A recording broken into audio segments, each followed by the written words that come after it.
I'm Dr. Buck Weaver. I'm the director of the Weaver Center, and I'm a neuropsychologist, and I'm here with Dr. Michael Preston. And I hope you've enjoyed his other videotapes. But one of the things that sometimes people don't understand fully, just like we had talked about neuropsychological evaluations, is what about social and emotional evaluations? Okay. Those are sometimes very difficult for people to, Okay. not only understand what we do and how we do it, but how it's useful to kids Okay. that we see here. Okay. There are a variety of, let's say, emotional and psychological tests that are typically used. They are questionnaires and, let's say, sentence completions. Um, there are so-called empirical tests like the MMPI, which ask you a very large number of true or false questions about your activities and your interests. And that's the that's the Minnesota Multiphasic Personality Inventory. Right. And then there are other similar such tests, such as Milan has a number of similar such tests. And then there are the projective tests, primarily the Rorschach, which offers, each of these offers different types of data, and each can be very useful. Getting back to the questionnaires and sentence completions, mostly the questionnaires. There are questionnaires such as the Beck Depression Inventory, the Beck Anxiety Inventory, and other such questionnaire type tests. They're usually easy to give, easy to take, and provide some basic diagnostic data about someone's emotional functioning. For the Beck depression, of course, it's about depression.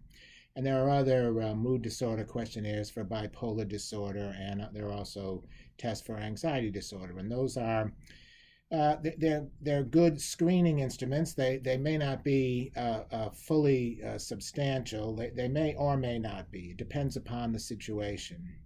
To go beyond that, one might try one of the empirical tests, such as the MMPI or the Milan test. Now, these are very long questionnaires. Well, the Milans are not quite as long. The Milans are like 175 questions. The MMPI can be anywhere between 300 to 400 true or false questions, like, such as I read mechanics magazines, true or false, that type of question. And they have been researched for many decades, and so the pool of empirical data about those tests is very large. And you can, if someone takes that test, the return data can be very substantial about elements of their emotional and psychological functioning. So that is much to recommend for them. And a lot of times you can get some great evidence and insights about someone through those tests.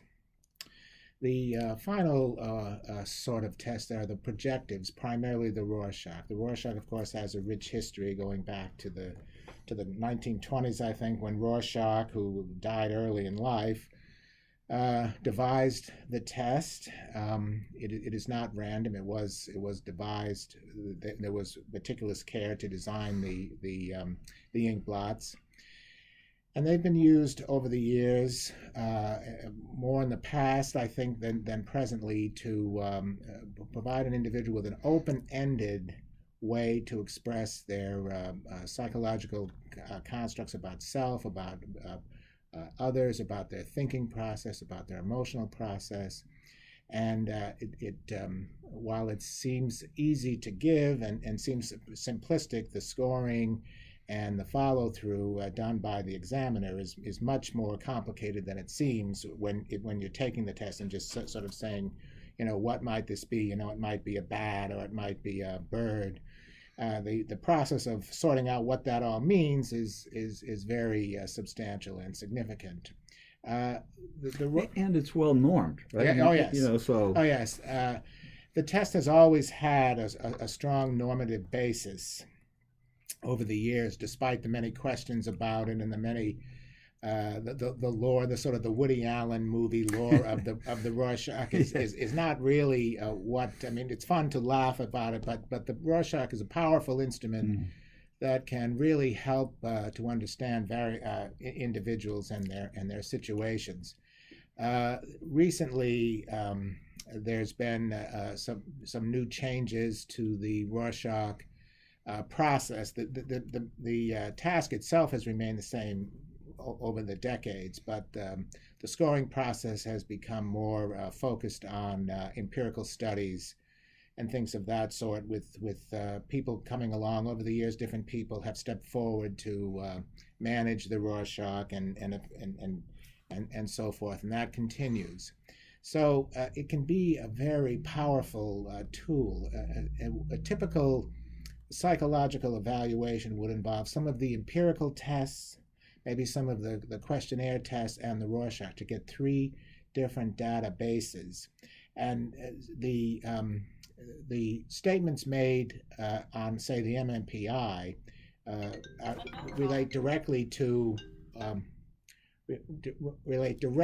what one says. For example, if you're asked, "Do I read mechanics magazines?" you say, "I do," true, or "I don't," false. Whereas with the Rorschach, you may say that the percept looks like a flag, or it looks like an octopus, and so it's hard to say that saying it's a flag or octopus means particular things. Well, it means something within a very large and well researched context. So it's good to have both of these types of data, the more open-ended Rorschach data and the more tightly controlled empirical MMPI data, to show, particularly when they both are presenting basically the same sorts of impressions, which typically happens, by the way.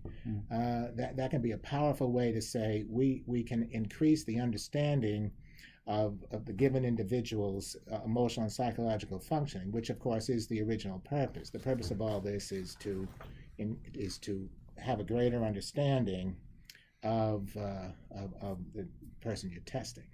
Would the Rorschach give you information that the person or persons wouldn't actually know about? I mean, is it? Well, that's one of the beauties of it. Is that you, when you're taking the Rorschach, you may or may not be aware that saying particular things, but I don't want to make this sound like if you happen to say a particular word, that means a particular thing, so much as by the set of percepts provides the impressions, and you may not realize sort of what it all means, and so you're somewhat protected from social saying what you think is the right thing to say. Now, when you score the Rorschach, it's not only what you see but how you see it, and I think that these are the elements that make add richness to the Rorschach and permit a lot of the interpretations that advance the understanding of the person's emotional and psychological functioning. Do you also get some assessments of strength through the Rorschach? Sure. In some cases, certainly there are indications of strength through being able to utilize ideation to a great extent, to being able to manage social situations. Sure, the Rorschach can and does indicate strengths of an individual, yes. Well, it's just so nice to have this part of testing be available for kids and adolescents and adults, right? Certainly, yes. Because almost any of the difficulties we have are really complicated. Well, it is, right. And so we can rule out things or rule in things. I mean, right. It's comprehensive. Well, if one has the neuropsych and the psychological test, such as we've described here, then that really makes a comprehensive database from which to understand the person. Right. Yeah. And also we've noticed, especially if it's younger, it's a good baseline, right? To see how people do over... Right. For some of the students, younger students, having all this data forms the baseline that then can aid them and their teachers and their parents as they try to determine how the follow along years will go. Yes. Mm. And even in retesting, right? I mean, you could kind of see where strengths maintained. You retest, right? Yeah. You retest within a few years period, typically three to five, depending upon what's happening to the person and the age of the kid and right? the age. Yeah.